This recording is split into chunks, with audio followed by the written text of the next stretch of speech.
Good afternoon. Today I'm joined by Attorney General Ellison, Public Safety Commissioner Bob Jacobson, Minnesota Department of Corrections Commissioner Paul Snell. Thanks everybody for joining us again. We're now about 24 hours from the killing of Alex. And during that time of everything that's happened, I hope everyone's taking away a picture of a life of generosity, service-oriented, and his life's coming into clearer focus. I had the privilege of talking with Michael and Susan, Alex's parents, yesterday, and the heartache in the hours after your son's murdered in front of the world is one thing, but what stood out to me was a parent's desire and their passion to make sure that the story of Alex was told. Someone who went to work to care for veterans, someone who was a valued coworker, someone who relished and lived in this state in a big way, whether it was outdoor activities or being down there on the street as a First Amendment witness to what ICE is doing to this state. So once again, to Michael and Susan, when I talk to these parents, it's always in deep confidential conversation. In this one, though, Michael was very clear to me. He said, don't let them forget Alex's story. The world knows how he died. He died at the hands of ICE agents on the streets of Minneapolis. They want us to make sure we said how he lived. So to Michael and Susan, our deepest sympathies, but you have my commitment to continue to tell that story. So now we've got 2 Minnesotans dead. We didn't had time to start telling Renee's story of a poet and a mother and a bright spirit, and now we're telling Alex's story. So my question is, what's the plan, Donald Trump? What is the plan? What do we need to do to get these federal agents out of our state? You thought fear, violence, and chaos is what you wanted from us, and you clearly underestimated the people of this state and nation. We are tired, but we're resolved. We're peaceful, but we'll never forget. We're angry, but we won't give up hope. And above all else, we are clearly unified. If it was the intention of Donald Trump to make an example of Minnesota, then I'm damn proud of the example that the world's seeing. We believe in law and order in this state. We believe in peace. And we believe that Donald Trump needs to pull these 3,000 untrained agents out of Minnesota before they kill another person. And we're up here telling another story of a Minnesotan just trying to live their life without the interference. To Americans who are watching this right now, and I don't know, maybe you're watching it with curiosity, bewilderment, horror, scorn, or sympathy. I've got a question for all of you. What side do you want to be on? The side of an all-powerful federal government that can kill, injure, menace, and kidnap its citizens off the streets? Or on the side of a nurse at the VA hospital who died bearing witness to such government? Or the side of a mother whose last words were, "I'm not mad at you"? The side of tens of thousands of peaceful citizens who showed up to march when the wind chill was 40 below because they love this state and they love this country. You're allowed to decide at any point that you're not with this anymore. If you voted for this administration, heck, even if you thought Operation Metro Surge was a good idea, sounded like the thing to do a month ago, you're still allowed to look at what's happening here in Minnesota and say, this isn't what I voted for and this isn't what I want. I ask you not to stand by idly. Speak out, share what you're seeing, and urge others to put politics aside. We're no longer having a political debate, we're having a moral debate. We all want secure borders and immigration enforcement that prioritizes criminals. And I want to thank the press, especially the local press, who has done a deep dive to show that's exactly what Minnesota does. But what you're seeing is not common sense, lawful, or humane enforcement. That's not what this occupation is about.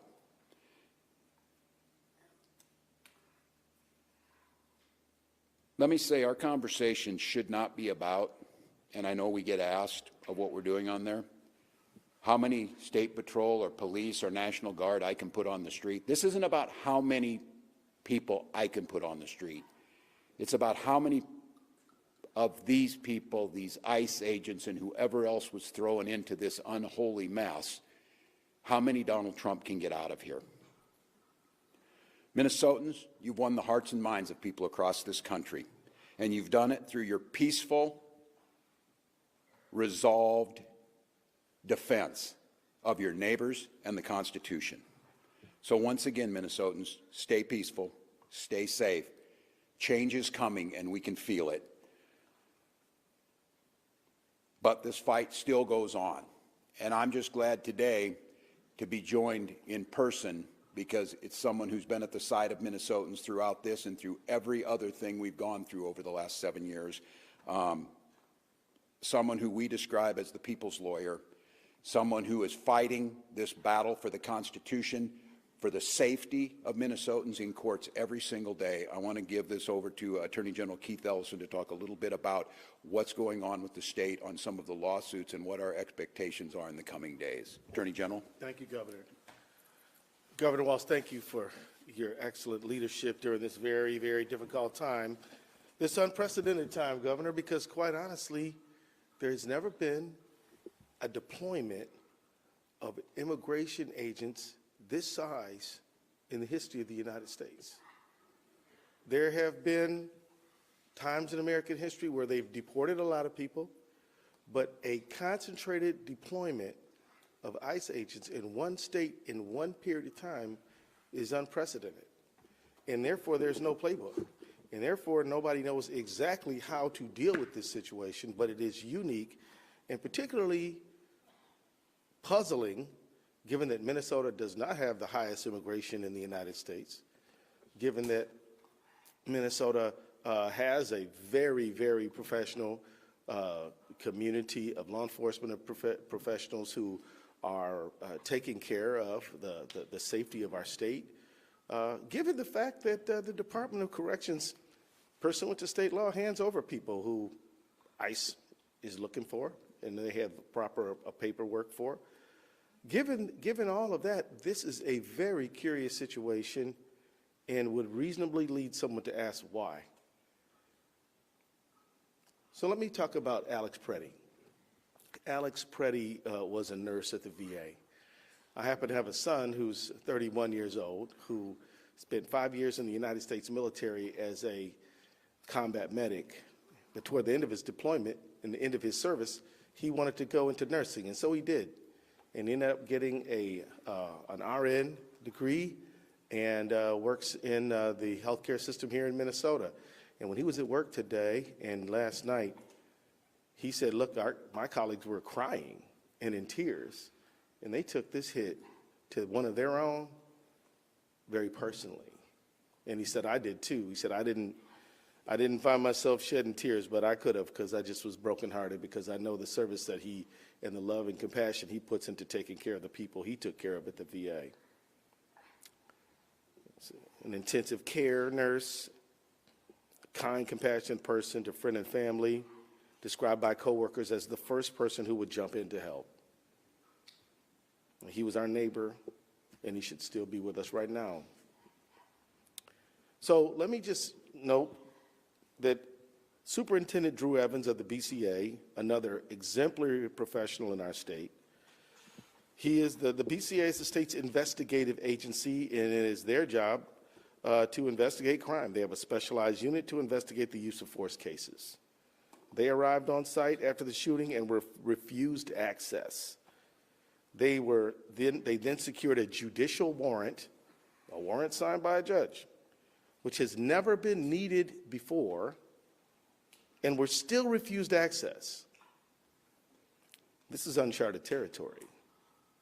Now, friends, this comes at the tail end of other offenses, like a shooting in North Minneapolis and another homicide in South Minneapolis, Renee Nicole Good, where they also were denied access to the scene, and investigators are, to this moment, still being denied access to the investigative file.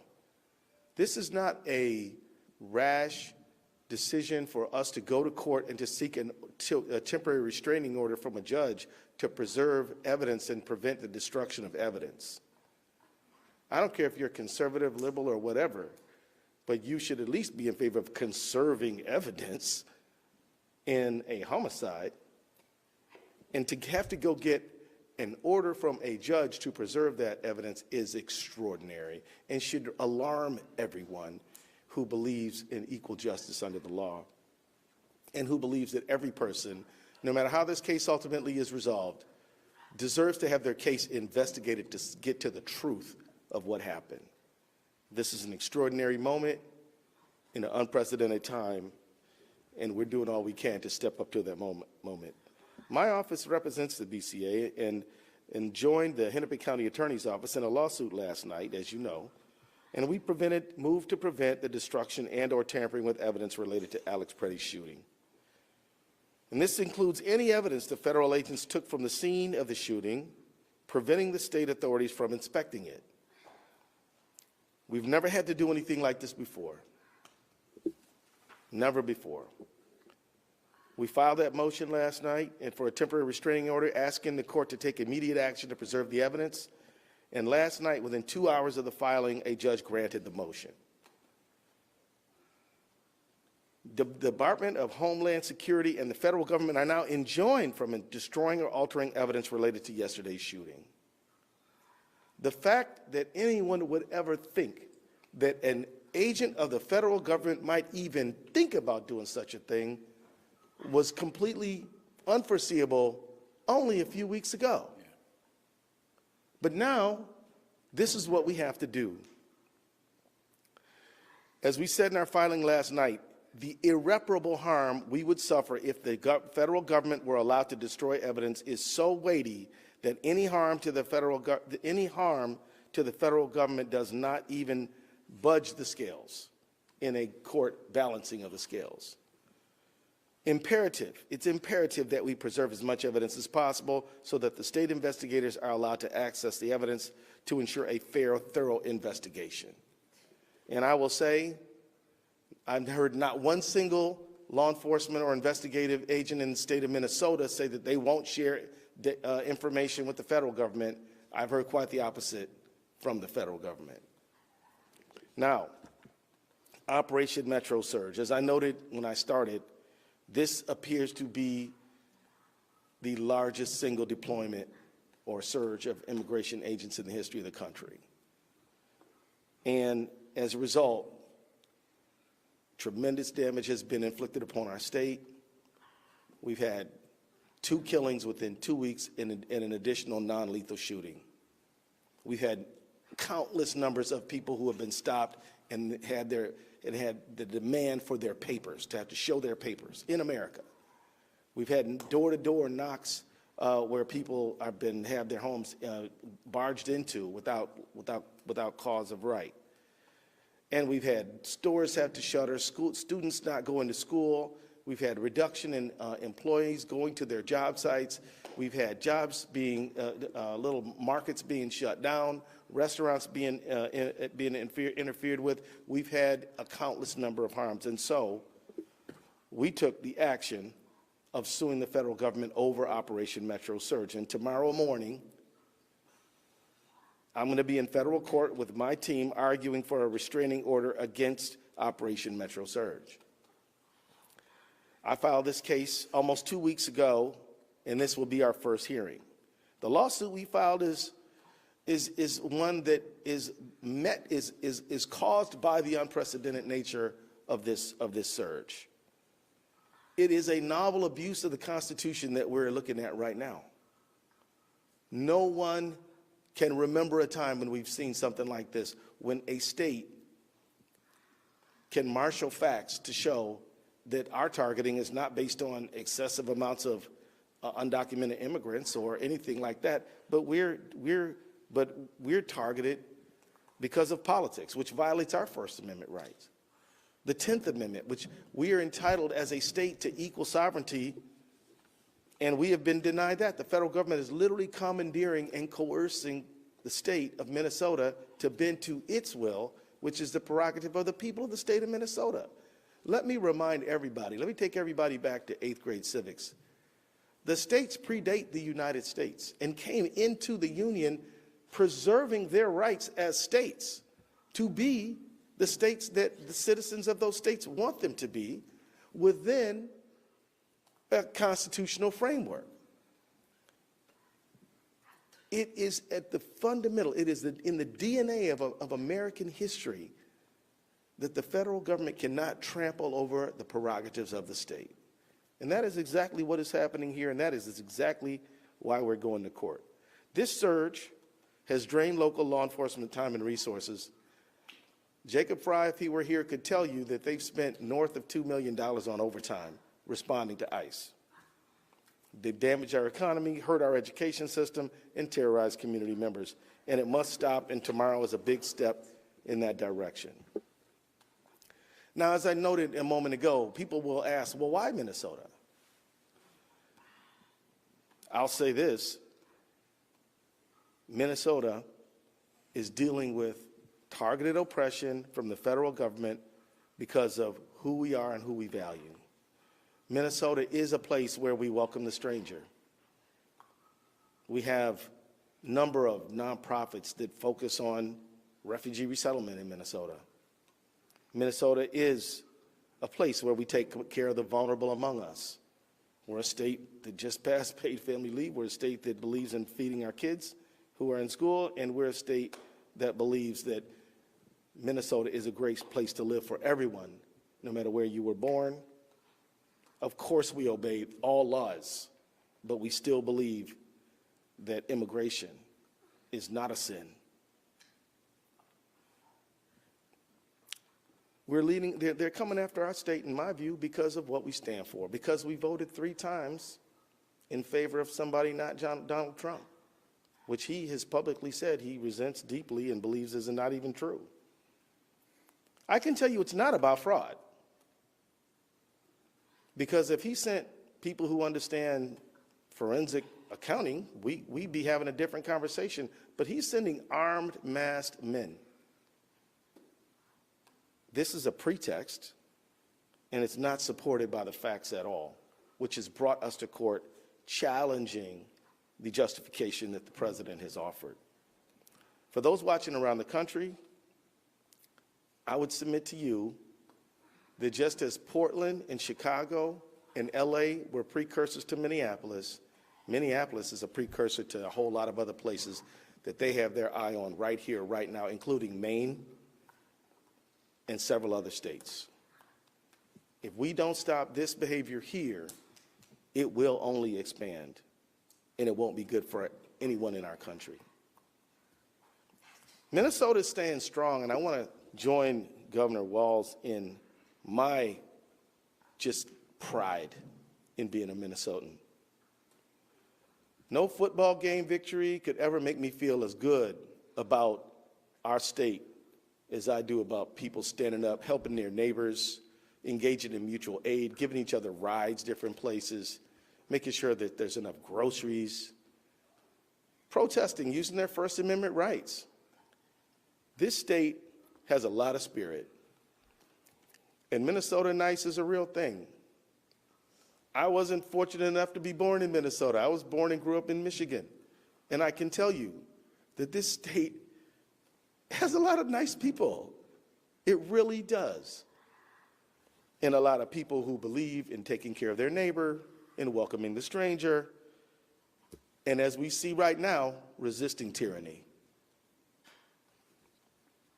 So I just want to say that as the courage of protesters and others who are helping their neighbors is so evident on the streets of this great state of ours, we at the Attorney General's office and in Minnesota state government can do no less than match the courage you have already shown.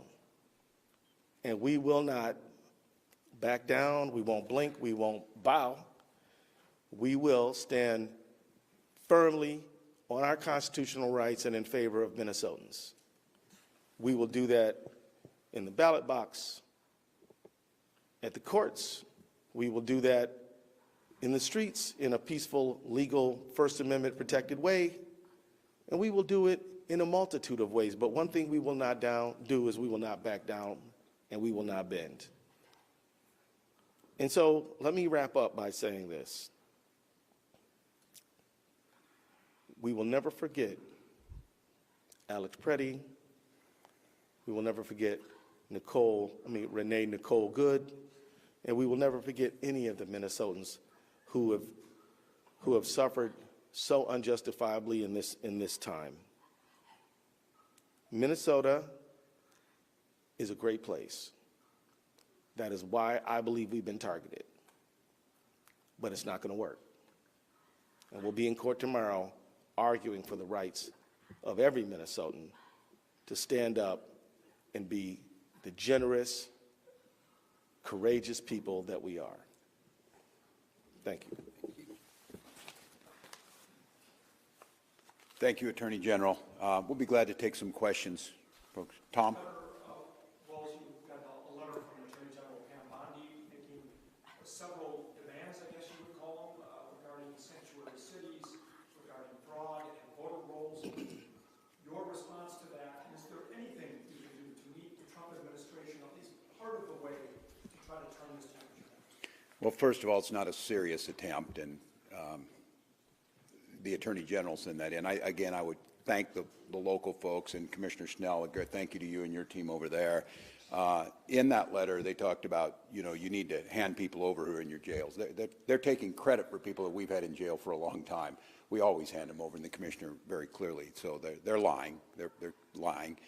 This has nothing to do with fraud. As the Attorney General said, they're not sending us forensic accountants. And these are things that have been we're dealing with now and have been for quite some time. So look, it's not a serious attempt to get at this. The way to fix this is get these folks out of here. We've continued to work with them. They asked us for these numbers. We provided them. We continue to show they're not serious. And look, I think everybody understands what the last request was, totally unrelated to anything on the voter files. This is, again, as the Attorney General said, Donald Trump telling everybody that the election was rigged, who started all this nightmare for America. Has nothing to do with it. And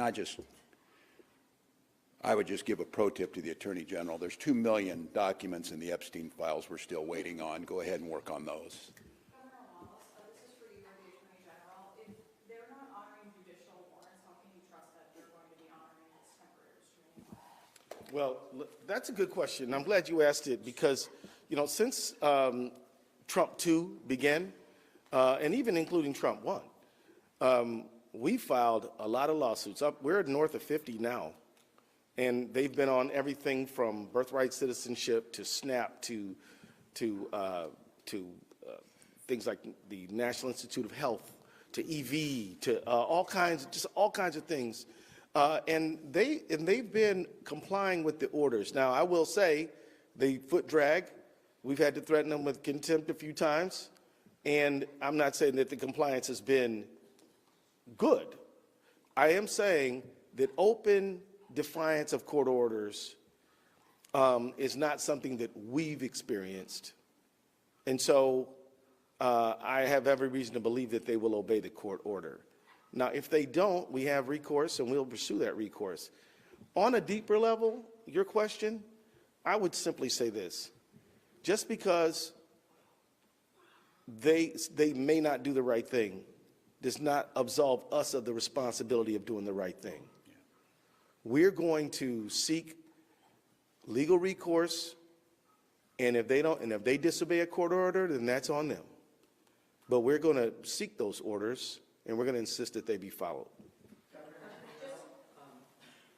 Local sheriffs have said they lack the legal authority to arm ICE detainers, and that's something that Attorney General Ellison has said as well. They lack the authority to administer the law. Is that an authority you could just give them? Paul, you want to talk about that? Not prisons, but county sheriffs and jails. So really, the key issue here is I think most sheriffs in the state do fully honor ICE detainers and provide notification. The issue becomes when they have a lawful reason to be released, bail, released by judicial order. The jail cannot hold that person beyond that point in time. That's the fundamental issue. There is not a lack of cooperation. There is just some legal boundaries. We've had some conversations with ICE about this. We think that there may be some things that could be worked out, but I don't think that's the core issue that we're really dealing with here. Can I simply say that it puts Minnesota in a very difficult position, because if such a person were held beyond a period of time when the state court has the authority to hold them, then the state court is exposing itself to liability. So ICE just has to show up and do its job. That's the fundamental question here. And that's the fundamental argument they keep making. We cooperate. We don't do their job. You saw it this week with rural, conservative Cottonwood County. Sheriff had someone, told them this person's time is done. We can't just hold them indefinitely. It's against the law. So we're going to release this guy. Come and get him. They're too busy up here doing what they did yesterday to go pick up someone who actually should be removed from this country. And I don't know how many times they try and confuse the people across this country. It's their job to do immigrations and customs enforcement. It's law enforcement's job to do law enforcement in Minnesota. They are not doing immigration enforcement, saying we should be doing that, while they're apparently now trying to do extrajudicial law enforcement on our streets. So this is a red herring. It's untrue. The Attorney General of the United States put falsehoods into a letter she sends to me that we are doing what's asked of us, but we're not going to do your job for you. We have other things we need to do. Attorney General, how concerned are you, getting back to the evidence in front of you, Right. that you might not get access to his camera footage and that you might not get to the bottom of whether he was carrying an ID or not? I am deeply concerned about the preservation of evidence, which is why we went to court last night.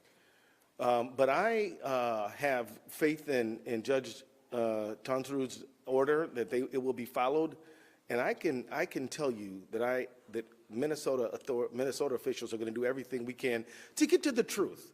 And again, as a prosecutor, I am not allowed to say what the final outcome is going to be.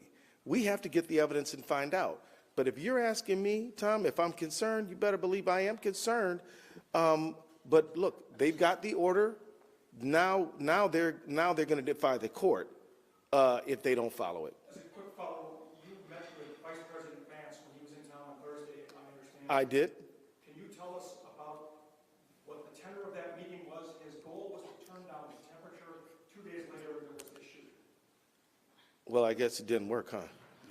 I mean, here's the thing. Governor Walz and I were in Congress together for 12 years before both of us went to go serve in state government. We're used to talking to these folks.